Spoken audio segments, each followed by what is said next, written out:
gosh, where to start? Yeah, I grew up late 70s, early 80s. Both parents working full time. Had to become a pretty independent kid at a young age. I was 4 when I started playing organized sports, so I've been involved in athletics since a very young age. When I got into high school, I ended up not graduating on time. Yeah, I was really struggling as a kid, and unfortunately my parents were in a situation where they were having to work to make ends meet. I was able to get myself into college and ended up being a scholarship athlete. Sports has always been my lifeline.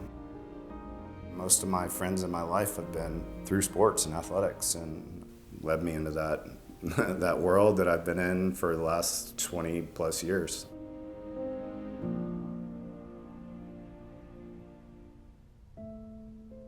September 15th, 2004, I was living in Woodside, California. My mom and dad called. At that moment, like in my gut, I was like, something's off. All I could hear was my dad in the background crying, and all my mom said is, "We lost your sister." We found out that my uncle killed my aunt and my sister, and we also learned that he committed his first murder in 1971, and over the course of the 30 years until he hung himself, we found out that my uncle had had a 30-year history of multiple violent crimes and murders. Yeah, so I discovered that my uncle was a serial killer, and I had to live with that.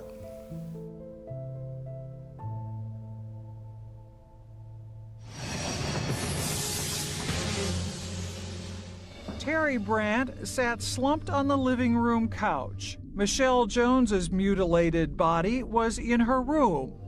Charlie Brandt used Michelle's own kitchen knives to kill both her and his wife. When someone as close as Michelle is to us is taken like they are, it alters the course of your life. I would like her to be remembered for the person that she was.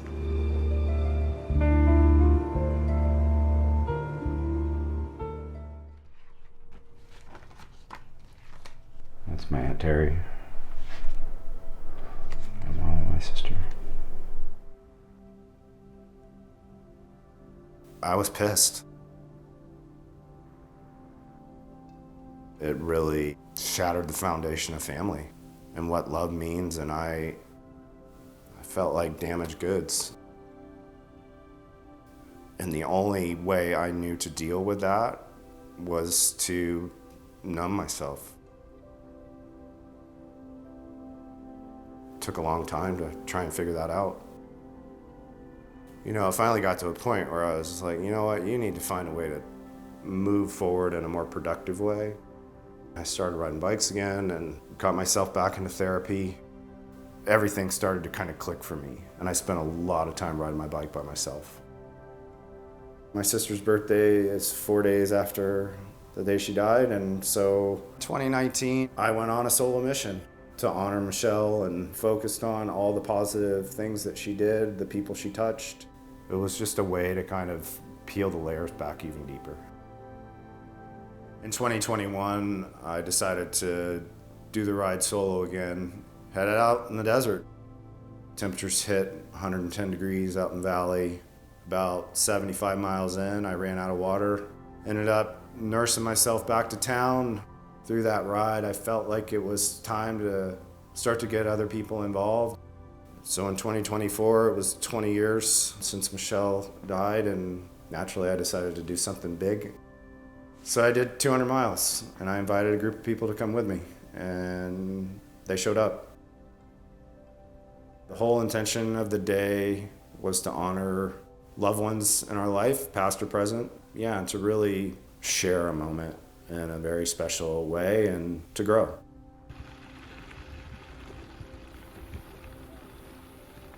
My buddy Lauren started and finished that day with me and came up to me about 30, 40 miles into the ride, and he said, "Whatever you need today, I'm here for you."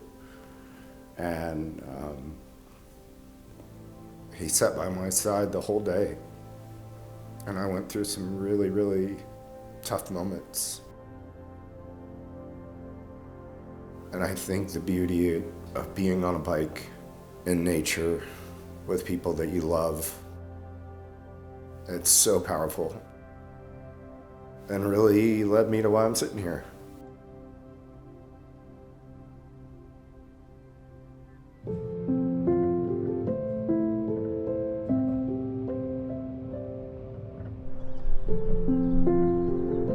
Yeah, thanks for coming out. All of you are here because you've participated in these rides in the past, or you're close to me in a way that has been part healing, part growth, and definitely part of a larger bike community, which is an important piece to this puzzle.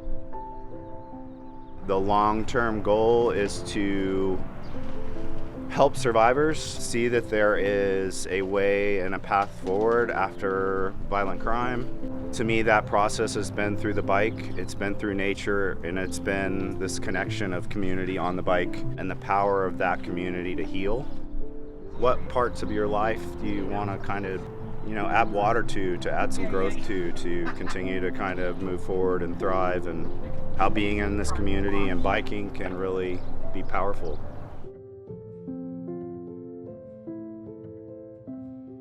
I've met so many people in my life that are survivors. There's people out there that still love them and they are still moving forward in the best way they know how. I feel ready to help survivors of violent crime through providing resources and therapy and support systems so that they can get the help that they need and that they recognize that they are not alone in their journey. And I think for my sister and my aunt, they would be very proud of that.